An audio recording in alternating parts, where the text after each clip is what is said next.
Bonjour à tous, bonjour à toutes. Je suis très heureuse de vous retrouver sur ma chaîne Le Tarot pour bien vivre. La dernière vidéo que j'ai faite, je vous ai transmis l'enseignement des deux maîtres, le maître du chariot et le maître de la justice. La justice qui démarre le deuxième groupe des maîtres intérieurs des lames majeures, tandis que le chariot qui terminait le groupe des maîtres extérieurs. Alors les maîtres intérieurs qui ont démarré avec la justice vont nous parler des questions profondes de notre fonctionnement. Avec la justice, nous avons vu qu'il était très important d'aller voir en soi comment on va accorder, harmoniser la façon de penser, la façon d'aimer et la façon de poser un acte. Et qu'il était très important que ces trois expressions de nous aillent dans le même sens pour que nous prenions un engagement envers nous d'être bon et juste, et d'être bonne et juste avec soi-même. Avec ici, je vais le tenir là, avec ici l'ermite, nous allons entrer dans une énergie différente qui va être une énergie de tranquillité, d'apaisement. Alors, vous voyez, il faudrait que vous ayez un tarot de Marseille, bien sûr, pour suivre tous ces enseignements. Et lorsque vous posez l'ermite face à vous sur la table, vous allez voir que sa posture et son regard sont dirigés vers le passé, vers l'intériorité, pour nous signifier deux choses. La première, que le maître de l'ermite nous invite à prendre conscience, ne pas oublier que nous faisons partie d'une lignée de tous les hommes, par exemple, ou d'une lignée de toutes les femmes d'une famille, et qu'à ce titre-là, nous en sommes le maillon. Ça veut dire quoi? Ça veut dire que nous sommes à la fois qu'un maillon, ce qui nous amène beaucoup d'humilité, mais que nous sommes aussi un maillon dans son importance pour perpétrer quelque chose de cette lignée, pour améliorer peut-être quelque chose. Ce qui fait que nous sommes avec l'ermite dans la gratitude. Remercions ces ancêtres qui ont passé des épreuves, qui ont œuvré pour nous laisser quelque chose. Que ce soit difficile, que ce soit lourd, nous avons mission de prendre conscience que nous avons notre travail à faire à nous pour perpétrer quelque chose. Bon, alors avec cette gratitude et cette humilité,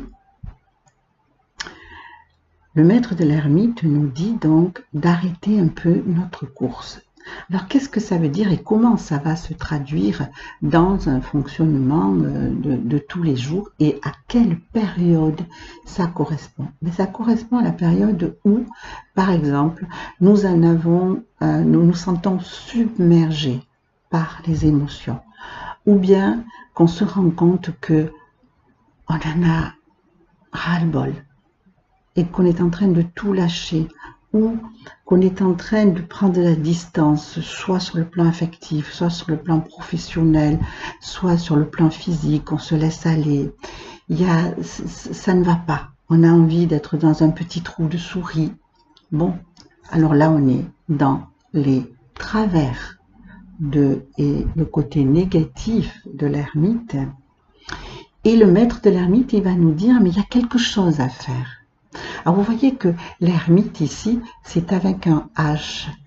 Ce qui fait que ça n'a rien à voir, parce que la confusion est souvent faite, rien à voir avec l'ermite sans le H qui, lui, a tendance à s'isoler, se mettre en retraite et à ne plus voir personne. Ce n'est pas du tout ou pas tout à fait ça. L'ermite avec un H vient de Hermès, celui qui transforme le plomb en or. Alors évidemment, pour pouvoir faire ça, il faut aussi prendre du temps pour soi. Donc ce n'est pas au milieu d'une agitation qu'on peut prendre du temps sur soi. Il faut se mettre un peu en retrait. Mais ce n'est pas une fin en soi, c'est juste un moyen. Donc, cet ermite, il y a deux choses importantes, ou même trois choses importantes chez l'ermite qui peuvent être utilisées dans le travail que je vous propose avec l'enseignement du maître de l'ermite. C'est la lanterne, le bâton et ici, le capuchon. Le capuchon représente ce que je viens de vous dire, c'est-à-dire cette conscience que j'ai des bagages, j'ai des valises qui me viennent de ma lignée. Alors, vous pouvez le regarder de différentes manières. Il y a ceux qui croient à la réincarnation, donc aux vies antérieures, aux mémoires karmiques. Donc, il s'agit de ça. Mais il y a ceux qui n'y croient pas ou qui doutent encore. Bien, c'est pas grave. Parce que ceux-là, ils savent très bien et ils croient à la mémoire familiale. Ça, tout le monde y croit. En tant qu'humain, on ne peut pas ne pas y croire. Notre famille, nos ancêtres nous laissent des empreintes, nous laissent un savoir qui est conscient ou qui est inconscient, mais sur lequel on s'appuie pour continuer notre mission de transformation, d'amélioration de cette lignée. Eh bien, comment on va faire quand on est dans cette situation que je vous ai signalée tout à l'heure? Eh bien, il va falloir que l'on rentre dans sa grotte intérieure. On va aller dans sa grotte intérieure et là intervient la lanterne pour aller s'éclairer. On va aller en introspection dans sa grotte intérieure, voir justement tout ce que l'on a vécu jusqu'à présent, c'est-à-dire sa propre vie d'aujourd'hui sur la terre, le couple, si je suis en couple, la famille, les parents, les enfants, les frères et sœurs, les collègues, ou bien les copains à l'école et les copines, ce que tout ça, ça a créé en moi. Quelle histoire ça amène en moi. Et je vais aller m'éclairer. Comment je vais aller m'éclairer? Je vais aller voir ce que ça a généré comme émotion. Ça, c'est très important. Quel ressenti j'ai. Parce que l'ermite étant celui qui a conscience ou pas, mais en tous les cas, qui reçoit toutes ces informations du passé, peut être une éponge. À ce titre-là, les émotions que vont générer tout ce qui vient d'informations extérieures peuvent être tellement importantes, tellement nombreuses, que comme une éponge, à un moment donné, elle ne sort plus. Donc, il faut aller voir ce que je veux garder comme émotion. Toutes ces informations qui viennent du passé, qui viennent de ma propre vie, qu'est-ce qu'elles ont généré en moi comme émotion, comme ressenti? Qu'est-ce que je veux garder? Et c'est là où je vais essorer mon éponge. Donc je vais me libérer, je vais m'alléger, je vais me nettoyer. Je vais essorer, je vais garder les émotions, mais c'est en toute conscience, donc je sais que je vais tirer un enseignement de ce que je vais garder. Et le reste, je vais le laisser partir, je vais le laisser aller. À ce moment-là, je vais repartir vers ma vie en m'appuyant sur le bâton. Le bâton du bateleur, c'est celui qui part dans la vie. Mais je serai passée par les 3 S. Alors, avec l'ermite, on parle des 3 étapes des 3 S. La première, c'est la solitude. Je me mets en retrait pour partir en introspection dans ma grotte intérieure. C'est ce que je vous ai dit. Tout ce que je vais tirer comme enseignement va me fortifier. Donc, le deuxième S, ça va être la solidification. Parce que je ne suis plus une éponge tellement remplie d'émotions, donc remplie d'eau, que je ne peux plus bouger. Je suis essorée, j'ai tiré les enseignements et je suis solide. À ce moment-là, je peux repartir dans ma vie de tous les jours en étant beaucoup plus solidaire de moi-même. Ce qui fait que, entre autres, je vais être beaucoup plus solidaire des autres. Pourquoi? Parce que j'ai mon propre éclairage. Et je peux être le témoin de ce que j'ai vécu, de ce que j'ai compris, de tout ce qui m'a animé. J'en suis le témoin et je peux, par ces témoignages que je fais, eh bien, à mon tour, éclairer les autres. Voilà ce que l'ermite vous dit. Ce grand maître de l'humilité, ce grand maître de la gratitude. Merci à la vie, merci à moi-même de m'autoriser à aller dans ma grotte intérieure pour faire le bilan sur ce que je veux garder ou pas et qu'est-ce que j'en tire comme enseignement pour justement continuer ma route vers la vie, ma route vers l'évolution et vers la sagesse. Bien. Donc maintenant, nous allons voir avec ici la roue de fortune. Nous passons dans un autre paysage avec une autre énergie. Avec l'ermite, vous avez vu qu'il a fallu ralentir pour faire tout un travail à l'intérieur de soi, dans sa grotte intérieure.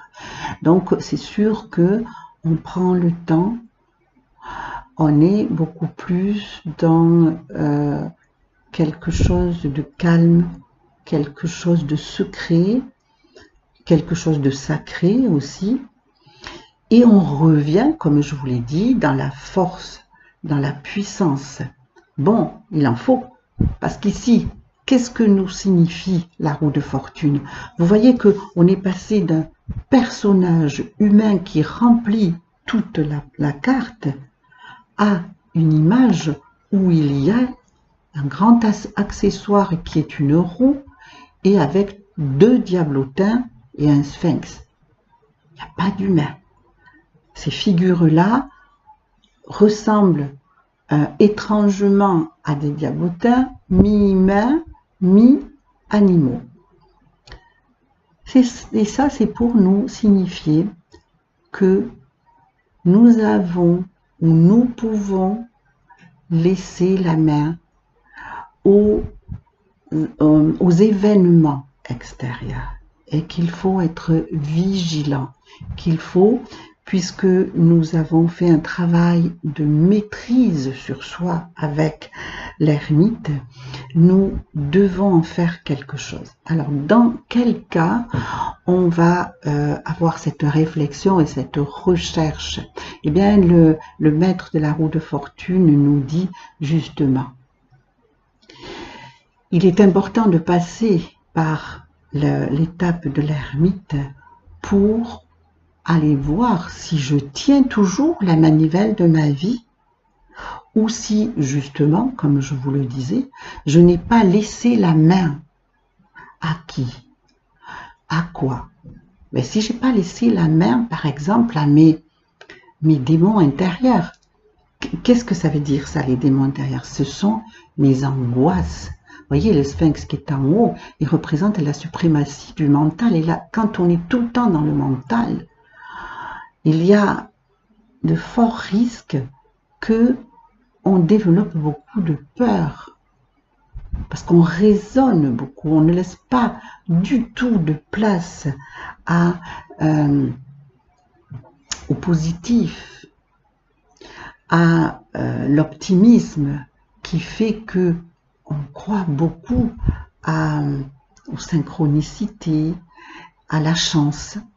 C'est quand même la roue de fortune, hein, connue pour la chance. Le mental se dit et nous dit, si tu ne contrôles pas tout, tu risques de perdre. Alors c'est bien perte, que ce soit perte financière, perte affective, perte de la santé, ça génère chez nous d'énormes angoisses. C'est ça que représente. On est sourd à soi-même et aveugle d'une réalité beaucoup plus optimiste. On ne voit qu'une réalité pessimiste. Bon, alors, comment le maître de la roue de fortune nous dit de corriger, de rectifier ça? Il nous dit, vérifie dans ta vie quotidienne, dans tout ce que tu fais, vérifie si tu tiens la manivelle de la vie. C'est-à-dire si c'est toi qui donnes l'impulsion à ta vie. Alors, concrètement, qu'est-ce que ça veut dire? Par exemple, j'ai eu un événement important, que ce soit un événement dans ma vie professionnelle, dans ma vie privée, dans ma vie affective, la vie familiale, la vie sociale. Un événement important qui m'a déstabilisée et qui fait que pendant un certain temps, j'ai lâché tout ce que je faisais dans ma vie. Ça, c'est humain, c'est légitime et c'est normal dans un premier temps. Par contre, ce qui est risqué, c'est de s'installer dans cette habitude de ne plus tenir la manivelle de sa vie, ne plus être l'acteur ou l'actrice de ce qui nous arrive, donc de ne plus créer. C'est un risque parce que déjà mentalement, on va finir par croire que on n'a plus de poids, de puissance sur ce qui nous arrive, que c'est indépendant de nous, qu'on est toujours victime de quelque chose d'extérieur. Et justement, le maître, la roue de fortune, il nous rappelle que c'est complètement faux, qu'on est toujours responsable de ce qu'il nous arrive et que il est important qu'on prenne cette manivelle, c'est-à-dire qu'on décide, bon voilà, j'ai eu cet événement qui m'a effondré, ok, j'avais besoin de m'effondrer, ça m'a fait du bien, ça a fait lâcher les tensions, mais maintenant je me ressaisis et je vais aller explorer à nouveau mes possibilités. Vous voyez ici sur cette roue, il y a 6 rayons plus la manivelle qui représente le 7e. Ça nous ramène aux 7 chakras, bon, on peut même dire un rayon, mais bon, ça c'est encore autre chose, aux 7 chakras de nos corps subtils qui sont en lien, en relation avec notre corps physique. Donc, ce qui veut dire que dès l'instant où on reprend la manivelle de sa vie, c'est-à-dire s'il m'est arrivé un problème au niveau de ma santé, eh bien, après un temps d'effondrement ou de rébellion ou de colère qui sont légitimes, stop, à un moment donné, ma conscience doit être écoutée par mon être et je dois me dire stop, j'arrête. Et maintenant, je vais reprendre le contrôle jusqu'à en avoir la maîtrise. Je vais aller voir au niveau de ma santé comment je peux m'aider. Alors, il y a tout ce qui est médical sous la forme que vous choisirez. C'est soit la chirurgie, c'est soit la chirurgie et l'allopathie, ou bien il n'y a pas de chirurgie, ou bien il y en a, mais il y a aussi l'homéopathie, ou peu importe. Médecine douce, pas douce. Je dis peu importe parce que ce qui est important, c'est que ce soit en accord avec ce que vous ressentez. Il n'y a pas d'obligation de suivre, par exemple, tout ce qui est naturel. Il faut faire ce que vous ressentez. Il faut faire ce qui résonne juste en vous et ne vous obligez pas à autre chose. Bon, déjà ça. Et en parallèle donc de quelque chose de médical mis en place, eh bien, je vais aller m'écouter. Hein, c'est là où interviennent les différentes parties de nos corps subtils par les chakras. Donc, je vais aller me recueillir. Alors, je vous dis pas méditer parce que, bon, on en parle beaucoup, ça peut être compliqué. Simplement, je m'arrête, je m'accorde du temps où je vais juste me ramasser. Je vais aller voir comment je respire. Et je vais aller juste écouter ce que je suis. Puis, je vais avoir des pensées, je vais avoir des peurs. Mais c'est pas grave. Ce qui est important, c'est que quand vous les avez, à un moment donné, vous dites stop. Comme ça, vous allez dire à votre mental, arrête, arrête. Et vous laissez les pensées, vous laissez les angoisses, vous laissez voir les douleurs, si vous pouvez vous le permettre, vous les laissez partir, comme des nuages qui sont poussés par le vent. Ayez cette image, toujours comme je vous ai dit la dernière fois, sur un plan horizontal, au plus loin que vous pouvez, le regard derrière vos paupières fermées, regardez tout ça, vous posez toutes vos pensées, vous posez toutes vos émotions, tout ce qui vous traverse, vos douleurs, et vous les laissez être chassés par le vent. Et vous continuez à être calme. Vous faites ça. Si vous ne pouvez le faire que 5 minutes, faites-le 5 minutes. Mais déjà ça, c'est prendre votre vie en main. C'est-à-dire que c'est votre être qui décide que ça m'appartient.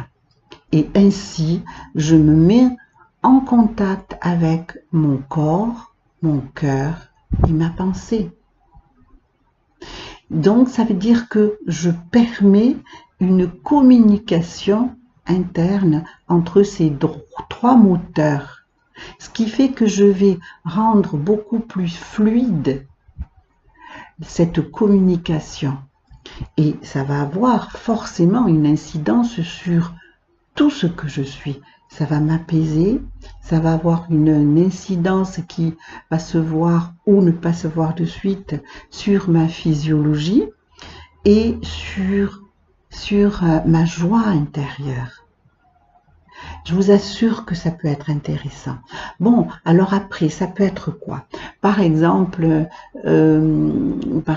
j'ai eu un gros problème financier et j'ai laissé tout laisser à quelqu'un qui s'en occupe parce que je suis tellement mal par rapport à ça que j'ai tout lâché. Bon, alors je commence par ces petits moments de recueillement pour me remplir d'énergie. Et puis, dans l'exemple que je viens de choisir, je décide de m'intéresser, par exemple, à tous mes comptes et j'y repars tout doucement. S'il le faut, je me fais aider soit par la personne qui s'en occupe, soit par quelqu'un en qui j'ai complètement confiance, un ami, quelqu'un de la famille, et à qui je fais part de mes angoisses par rapport à ça. Et donc tout doucement, je vais reprendre reprendre la manivelle de ma vie dans ce domaine-là. Voilà, j'espère que j'ai été claire et ainsi je vais pouvoir, en faisant comme ça, je vais pouvoir, voyez ce fond-là, il a l'air mouvant, eh bien je vais pouvoir le fortifier. Je vais sortir des sables mouvants et je vais être beaucoup plus... Et ça va très vite, vous savez, dès l'instant où je prends la manivelle de ma vie dans le domaine qui me fait le plus peur, ça va très vite. Ma force revient très vite, mon énergie revient très vite et je continue à évoluer. Et je donne une impulsion extraordinaire à ce que je suis et ainsi j'avance. Voilà, je vous remercie beaucoup. Je voulais vous préciser aussi que, comme je vous l'ai déjà dit depuis le début, vous avez tout le symbolisme des images, des couleurs, des postures sur mon blog bien se servir du tarot pour bien vivre.com, dont je vous laisserai au-dessous les coordonnées, le lien.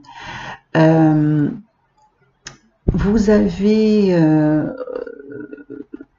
donc sur ce blog, vous avez donc sur ce blog absolument toutes les informations, tout le symbolisme, et c'est intéressant parce que avec l'utilisation que je vous en propose sur les enseignements donnés, vous allez avoir un très bon support pour aller encore plus loin.